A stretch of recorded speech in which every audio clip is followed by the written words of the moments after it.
For centuries, knowledge has been hidden in plain sight across the sands of time.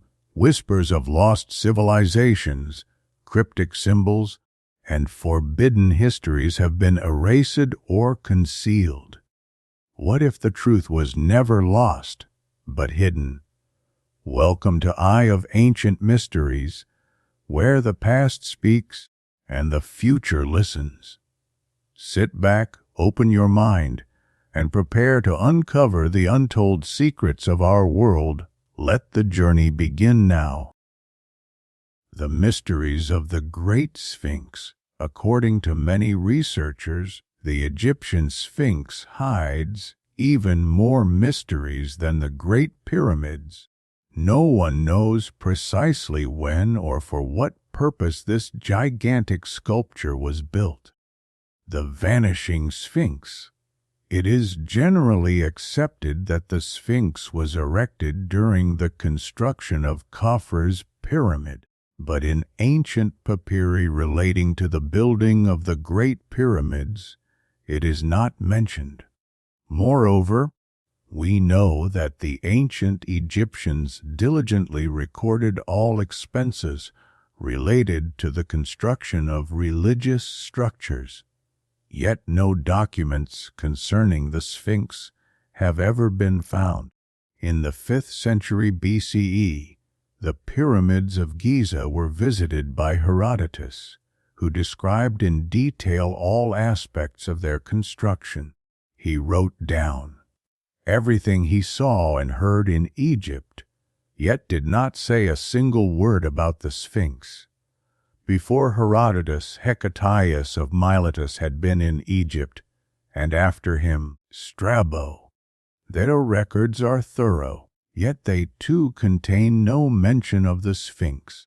Could the ancient Greeks really have failed to notice a sculpture 20 meters high and 57 meters long? A clue to this mystery can be found in the work of the Roman naturalist Pliny the Elder, Natural History, which states that in his time, 1st century CE, the Sphinx had once again been cleared of the sand accumulated from the western desert.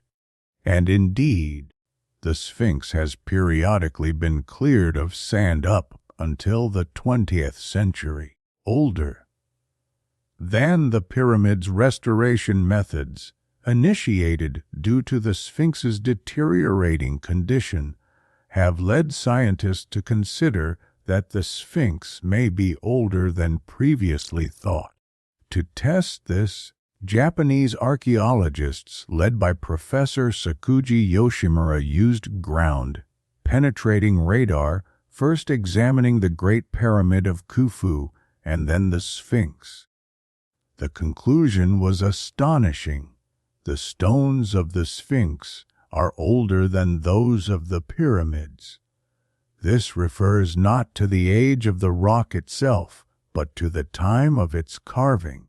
Later, the Japanese team was succeeded by a group of hydrologists, whose findings were equally sensational. Traces of erosion caused by large amounts of water were discovered on the sculpture. The first theory reported in the press suggested that the Nile once had a different course in ancient times and had eroded the rock from which the Sphinx was made. The hydrologists, however, proposed an even bolder idea. The erosion is more likely the result of a flood, a massive outpouring of water. The researchers concluded that the water had flowed from north to south, and the approximate date of this catastrophe was around 8000 BCE. British scientists who replicated the hydrological study of the Sphinx's stone determined the flood occurred around 12,000 BCE. This broadly aligns with the timeline of the Great Flood, which many scholars believe occurred between 8,000 and 10,000 BCE. What ails the Sphinx? Arab sages, awed by the Sphinx's majesty, claimed that the colossus was impervious to time. Yet over the millennia, the monument has suffered severe damage, primarily due to human actions. First, the Mamluks used it for target practice, followed by Napoleon's soldiers. One of Egypt's rulers ordered the nose of the sculpture to be destroyed, and the British stole the giant's stone beard, taking it to the British Museum. In 1988, a massive slab broke off the Sphinx and crashed to the ground. When it was weighed, the results were shocking. It weighed 350 kilograms. This incident caused serious concern at UNESCO. A multidisciplinary team was assembled to determine the causes of the structure's deterioration. A comprehensive investigation revealed dangerous hidden cracks in the Sphinx's head. It was also found that many external cracks had been filled with low-quality cement, accelerating erosion. The Sphinx's paws were found to be in similarly alarming condition. According to experts, the Sphinx is suffering primarily from human activity. Exhaust fumes from car engines and toxic factory smoke from Cairo penetrate the statue's porous stone, gradually destroying it. Scientists say the Sphinx is gravely ill. Restoring the ancient monument would require hundreds of millions of dollars. For now, the Egyptian authorities are carrying out restoration efforts on their own. The mysterious face. Most Egyptologists are firmly convinced that the Sphinx's face represents Pharaoh Khafre of the 4th dynasty. This belief persists despite the complete lack of evidence linking the sculpture to the pharaoh, and despite the fact that the Sphinx's head has undergone many alterations. For instance, the renowned Giza monuments expert, Dr. I. Edwards, is convinced that it is Khafre's face we see on the Sphinx. Although the Sphinx's face is mutilated, it still provides a portrait of Khafre himself, he claims. Interestingly, Khafre's body has never been found, so comparisons between the Sphinx and the pharaoh are made using statues. Foremost among them is a sculpture carved from black diorite, housed in the Cairo Museum. This is the main basis for comparing Khafre's likeness to the Sphinx. To confirm or refute the identification, a team of independent researchers enlisted New York police officer Frank Domingo, a forensic artist skilled in creating facial composites. After several months of work, Domingo concluded these two works of art depict two different faces. The frontal proportions, and especially the facial angles and cheekbones in profile, convince me that the Sphinx is not Khafre.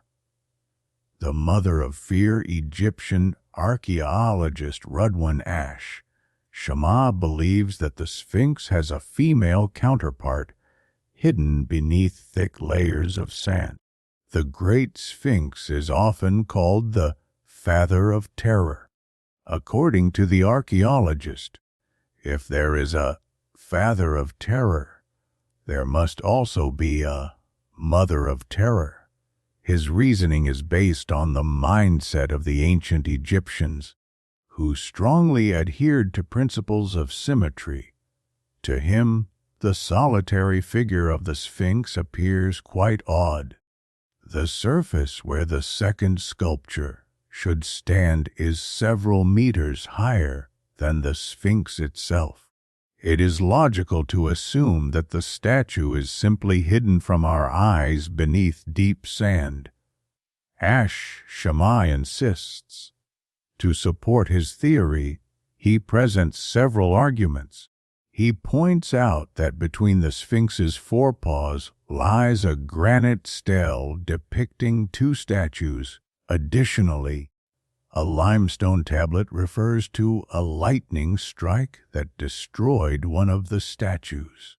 The secret chamber, one ancient Egyptian text attributed to the goddess Isis, states that the god Thoth hid sacred books in a secret place containing the secrets of Osiris, and then cast a spell over the site to ensure the knowledge remained hidden. Worthy of this gift, some researchers still within this great chamber.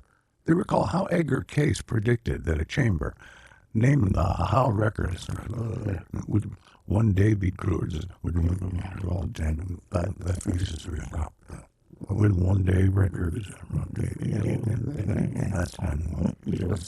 red part. This chamber would contain information about a civilization that existed millions of years ago.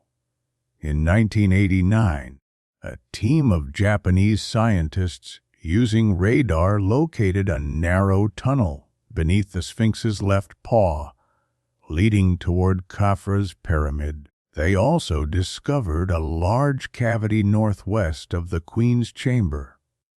However, Egyptian authorities did not allow the Japanese to conduct more detailed exploration of the underground chambers. Investigations by American physicist Thomas Dobecki confirmed the presence of a large rectangular chamber beneath the Sphinx's paws. But in 1993, the work was suddenly halted by local authorities. Since then, the Egyptian government has officially banned all geological or seismological research around the Sphinx.